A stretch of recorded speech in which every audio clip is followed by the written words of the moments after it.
Nelson ম্যান্ডেলার একটা খুব দামি কথা আছে। নেলসন ম্যান্ডেলাকে ইন্টারভিউতে জিজ্ঞেস করা হয়েছিল, আপনি একটা জেলের মধ্যে 27 বছর ছিলেন, যেখানে কোনো আলো যাওয়ারও চান্স নেই, একমাত্র ভেন্টিলেটর দিয়ে, আপনি কি করে বেঁচে থাকলেন?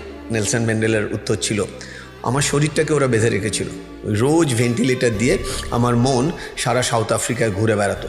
ঠিক আমার গুরুও সেরকম বললো, একটা দরজা বন্ধ হয়েছে কিন্তু হাজার হাজার জানলা খোলা আছে, তোমাকে ছোট্ট একটা জিনিসকে উল্টে দেখো, পাল্টে গেছি। আমি বললাম মানে? বলে দেখো, যখন বিপদে পড়ি আমরা কি বলি আকাশের দিকে তাকিয়ে? Hopeless end. আমার সাথেই কেন হলো? গুরু বলল, এটাকে উল্টো করে দেখো, হোপ লেস এন্ড, এটাকে উল্টো করে দাও, এন্ড লেস হোপ। হোপ তার মানে যেখানে অন্ধকার সেখানে আলো। আমি এটা ভাবতেই পারিনি যে এরকমও হতে পারে। বলে কেন হবে না? বিশ্বাস তো করো, তালা আছে মানে চাবি আছে।